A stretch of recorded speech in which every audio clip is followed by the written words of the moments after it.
It's Friday, September 29th, 2023. Welcome to episode 72, the first episode of autumn of the Alameda Postcast, an audio service of the Alameda Post. I'm your host, Scott Peeler. In this edition of the Postcast, with yet another government shutdown looming, the Alameda Food Bank is prepared to lend a hand to the Coast Guard.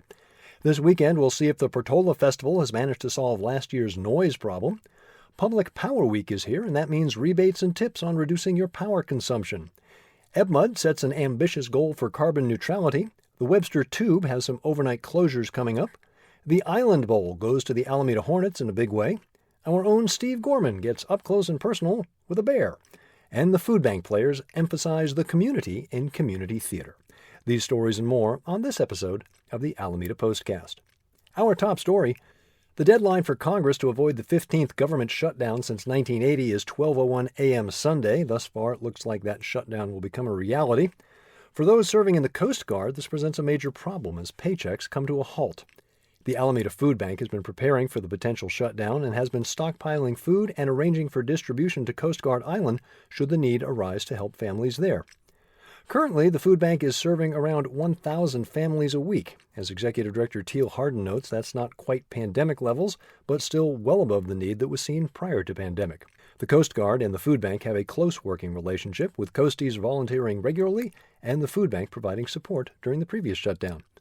If the government shuts down again this coming Monday, the Coast Guard is prepared to load its own trucks, deliver and distribute groceries from the food bank warehouse to families on Coast Guard Island. Harden hopes, of course, that there is no shutdown, but even if all goes well and no one's work or pay is interrupted, there will still be some families that may need a little help making ends meet and putting enough food on the table.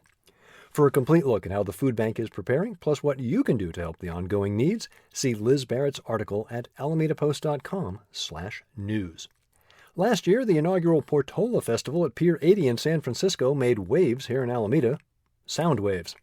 Back in episode 22, we all got something of a lesson in the behavior of low-frequency sound across open water as numerous complaints poured into Alameda police, wondering where the noise was coming from.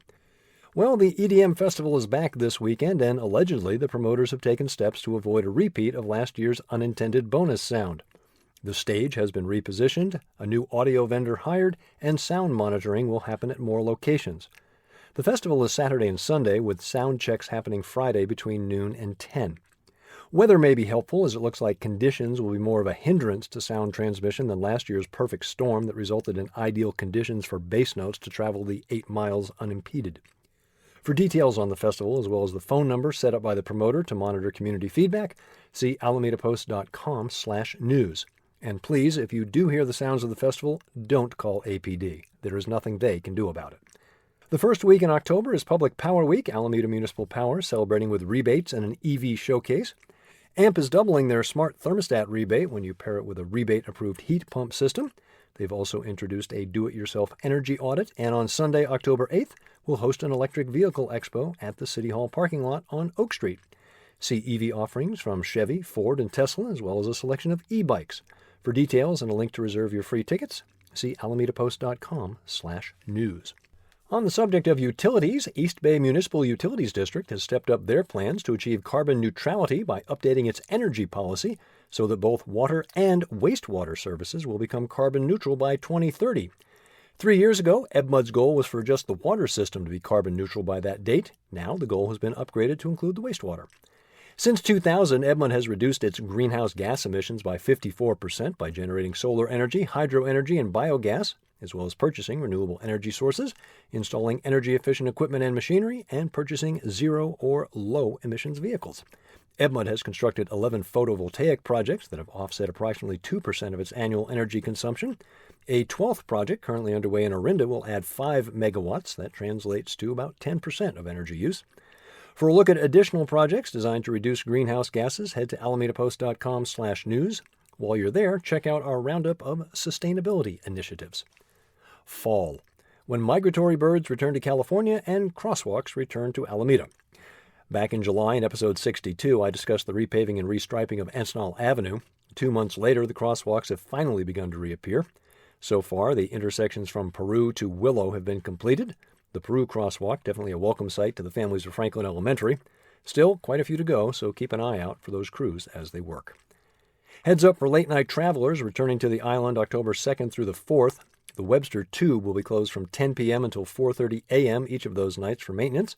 The Posey Tube will remain open, detours will be in place, and California Highway Patrol will be on the scene. So plan your trips accordingly. Don't forget more traffic disruptions this Sunday. It's the first Sunday of the month. That means the Alameda Points Antiques Fair. The 68th Annual Island Bowl is in the books, definitely a one-sided affair. The Alameda Hornets snapped Encinal's 6-year winning streak with a decisive 34-0 victory. Alameda remains undefeated on the season at 4-0, while Encinal dropped to 1-4. Through 4 games, the Alameda defense has allowed a total of 16 points. The all-time series now stands at 34, 32, and 2 in favor of Alameda. Bryan Woo's start against the Rangers on Sunday in Texas was a tough one. The Rangers tagged him for 6 earned runs on 4 homers as Texas completed a 3-game sweep of the Mariners with a 9-8 win. Bryan's line for the day, 3.1 innings pitched, 6 runs, all earned, on 5 hits with 2 walks and 6 strikeouts. Bryan's record dropped to 4-5. His ERA rose to 4.39. The one bright spot for Bryan, a perfect second inning. Bryan's final start of the regular season is tonight, Friday, in Seattle against those same Rangers. This could be a critical game for Seattle. Going into Thursday's action, with 4 games left, all of them against the Rangers, the Mariners trail Texas by 4 games for the AL West lead and trail the Houston Astros by 1.5 games for the final AL wildcard. Basically, Seattle needs to win the Texas series and could use some help from the Arizona Diamondbacks, who play the Astros this weekend. If Seattle were to end the season tied with the Astros, the Mariners would be in the postseason thanks to winning the season series against Houston. Bottom line, it's going to be a wild last weekend for Bryan Woo and for Major League Baseball in general. Alameda Post readers have enjoyed Steve Gorman's various series on Alameda's historic homes. Steve is also a traveler and camper and recently spent some time on the west shore of Lake Tahoe. Steve's idyllic trip was interrupted somewhat when a hungry black bear decided to see what the campsite had to offer in the way of food. You'll definitely want to read about the adventure and see the beautiful photographs that Steve took of the furry visitor before he finally took his wife's sage advice to close the camper door. Learn more about Tahoe's West Shore, enjoy the scenery with and without bear at alamedapost.com/features. Dennis Evanosky has been busy. This Sunday, it's the final presentation of Eagle Avenue and Environs. Starting next Sunday, a walking history tour so big it needs 2 parts. Alameda Point, the former Naval Air Station. Part 1 explores the area north of West Tower Avenue. Part 2 focuses south of West Tower, Seaplane Lagoon and the USS Hornet.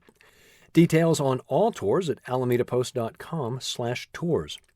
For a preview of the tour, plus some great background, you'll want to read Dennis's article, There's More Than Meets the Eye at Alameda Point. Find it at alamedapost.com/history. The Food Bank Players finish up their run of Romeo and Juliet this weekend, including a performance at the Bruins Amphitheater in Orinda tonight, Friday. Final 2 shows at the Healing Garden Saturday and Sunday at 2. Karen Jensen sat down with Gene Kahane of the Food Bank Players to talk about what goes into a production like Romeo and Juliet and how the Players are truly a community troupe. alamedapost.com/features. Congratulations to Faction Brewing. They're celebrating their 10th anniversary on Saturday. Details and tickets on their Facebook page. A lot more happening this weekend. As always, alamedapost.com/events is your go-to for happenings here in Alameda. The En Plein Air exhibit concludes at the Frank Bett Center this weekend. The last day is Saturday. John Brothers Piano Company hits the Radium Runway Friday night at 7. Saturday brings the Farmers Market from 9 until 1. Alameda Recreation and Parks invites you to the Family Fun Bike Around Alameda ride on Saturday at 9. A relaxed 5-mile ride from Lincoln Park to Gene Sweeney, where you'll enjoy refreshments and entertainment. The Feathered Outlaw presents their Magical Market Saturday from 11 to 5 at 1506 Webster. The city invites you to an in-person D-Pave Park Community Workshop Saturday at 1 at 1751 Monarch Street on Alameda Point to discuss the latest park and the latest plans and get your feedback. Lots more going on this weekend. You can find more events, as always, alamedapost.com/events. Thank you for supporting local news for Alameda. You can join us as a member. There's some really cool thank you gifts, alamedapost.com/memberships. Remember, you can also find us on Facebook, Instagram, YouTube, Mastodon, Threads, Blue Sky, as well as our own subreddit. And don't forget to subscribe to our new channel on Apple News. Find the Postcast wherever you get your podcasts, or simply tell your smart device to play the Alameda Postcast podcast. I'm Scott Peeler. I'll be back next Friday with episode 73 of the Alameda Postcast.